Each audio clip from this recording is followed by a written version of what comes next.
Hello, I just wanted to make a video today, let you know what's going on.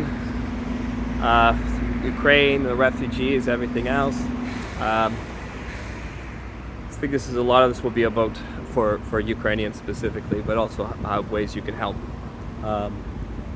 So like I said, for us right now, we're just getting our work visas. Basically, we're just getting officially registered in Spain as refugees, which is taking a while. I think it's probably going to take us about another 3 or 4 weeks, of course, just because if you think about it's just so many people, right? So what they're doing is, of course, the Spanish have been fantastic. This is for anyone who's Ukrainian in Europe. The Spanish, because we're still in our hotel, paid for by the Red Cross, 3 meals provided, free accommodation. I'm not sure how much longer that'll last. We'll have to find an apartment soon, but anything to do with apartments or work has to do with official registration in Spain, of course, right? Without the official registration, we can't really get into work and stuff like this. I need a bank account and I need a number basically for it. So that's taking some time, and it's understandable, completely understandable. We were even talking about going back to Poland. I think it's a terrible idea. There's 7 million, I think, was it? I believe there's probably around 4 million Ukrainian refugees just in Poland. So I think it's pretty full. I was talking to a friend of mine who's in Krakow, and she was saying that now Krakow is not even it's called a hub city. So what a hub city means is if you're a refugee, you get to Krakow, they will try to send you off somewhere else in Poland because there's no room for more Ukrainian refugees. There's just physically no room. And I think Warsaw is the same. Must be now 30 to 40% of the Warsaw population is Ukrainians. Right? Привет. Меня зовут Brendan. Я живу на Ukraine. So, they just don't have the logistics. So I think what they're trying to do is they're trying to move people into different cities in Warsaw or in Poland. I've heard Germany's the same way. Basically, any kind of old building, like a shopping center or anything else, they're basically just converting them into small little rooms for the refugees. So that's in Poland. I've heard the same thing in Germany. They now have camps for Ukrainian refugees. Once again, not a word you ever thought would be positive. German camps for Ukrainian refugees. But of course they are, because there's just so many Ukrainians for the same reasons, right? Germany is a great place to go. There's a lot of Ukrainians with family who speak German. So that city, I'm sure that country, I don't even know how many Ukrainian refugees they have in Germany. So it's just, Spain doesn't seem quite as bad yet.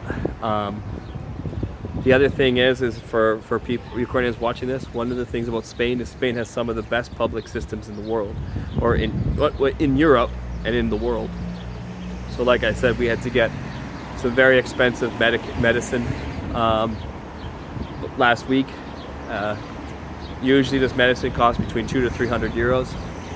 It cost us 4 euros in Spain because they have, the 4 euros is just basically the administration fee, all covered by the Spanish government, which is, and of course everything from hospitals free, medicals free, education, classes, schools, any Ukrainian child here. I think it's the same for all across Europe, though. I don't think I know Spain's not special. If you have children, any public school in Europe is basically, from what I understand, is just accepting them. So if you are a Ukrainian coming with your kids to anywhere, you could just register them. Another good thing about these registrations, by the way, is, so for example, in Spain, if you have a child and you register them at a school, for example, near Barcelona, then the Spanish government has to find you a place near Barcelona, where of course there's more work. If you do not, then when you are registered, basically, the Spanish government can send you anywhere in Spain they want to. Once again, that's not a negative, but of course, they'll put you in a small city in the middle of Spain, you know, where there's not a lot of work opportunities and stuff like this, right? They get to decide. You don't decide anymore. They get to decide. Same thing for us. Like basically, I'm just registering for work in Barcelona because, of course, with my job, I can work anywhere. So I've been emailing to get work in Barcelona because, of course, once work is offered to me in Barcelona, then when we are registered, we can prove that we have a job in Barcelona, so they can't send us anywhere else. Basically, big deal, right? So that, and of course, I'm sure it's not just in Spain. Most of these European countries would be the same as for the big cities. If you want to go to the big cities and places like Germany and stuff like this, because of more work opportunities, you better figure out a way to stay there. Yeah, so there's that. I'm sure you guys have all heard about what's happening in Bucha. It's funny because, of course, it's not funny, but of course Bucha is like Zelensky was saying, that's nothing. Every city the orcs are going through, you're going to see the same thing. Like, do you honestly think that Mariupol will have fewer war crimes committed, or Kherson, or Chernihiv? You're about to find a lot of these mass graves and stuff.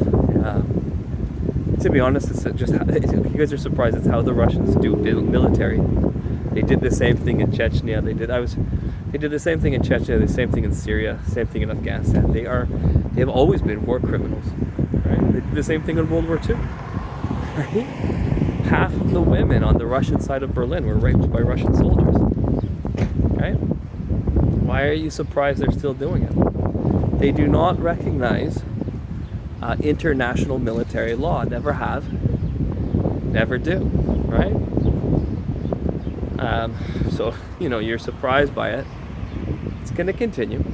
Unfortunately. That's just, like I said, the governor of Nikolaev, when he called them the orcs, and he called Russia Mordor. It's fantastic, right? It's a perfect description of them. If you play any kind of fantasy or Dungeons and Dragons.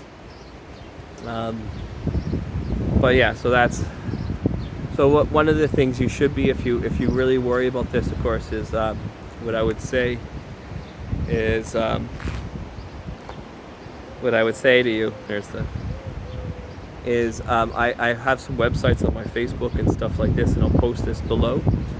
There's a Ukrainian website for getting money together for the psychologists in Ukraine to treat Ukrainians. Very, very important, because I know from personally that one of the things that's missing is that all of the Ukrainians who have, are mentally atypical, who need medicine for their psychological, and they need psychologists to talk to them, of course. How do you have your psychologist or psychiatrist if you're in another country and you don't speak the language, right? Like, even a doctor could say, okay, well, if you've broken your arm, you don't need to speak German, Polish, Spanish to tell someone you've broken an arm. The doctor could figure this out. But if you are suffering from a serious mental disease like schizophrenia, manic depression, right? All of those ones, psychosis, and you don't speak the language, how are you treated? So there's a website, and I'll put it down. Unfortunately, it's in Ukrainian. I can help anyone of you who want to. Just message me on Facebook, or I can donate the money for you, like through my school, through my way. But if you want to do it yourself, do it there. Like I said, there's a group now in Ukraine where psychologists are actually doing this for free, but of course they still need money for traveling and stuff like this, and of course, like, they can't do everything for free. They need a job, they need to feed their children and stuff. So you can give money to this website, or through me, I'll give money to this website to help Ukrainians who are suffering from mental illness problems, and they can then go online, and they will have a psychologist online for free, help them with their medical issues, or with their mental issues. Now, the other thing about this, of course, too, is Um, there's a lot of women and girls, especially in Ukraine, who have been raped by the Russian soldiers. This is, you look at the body bags. The number of Ukrainian women who've been raped will be far more than the number of dead Ukrainians you see in these mass graves and roads. Of course, the reason why you don't hear so much about this, first of all, if you've noticed, a lot of the Western journalists are men. If you're a Ukrainian woman who's been raped, or a girl, I've heard from the age of 14 and up in Bucha, if they have girls who are now saying they've been raped, gang raped, most of them, you're not going to talk to a Western male journalist about being raped, right? Or, or even a female. You're not going to go on TV with your name and say, like, I'm Svetlana, 9 Russian soldiers have raped me.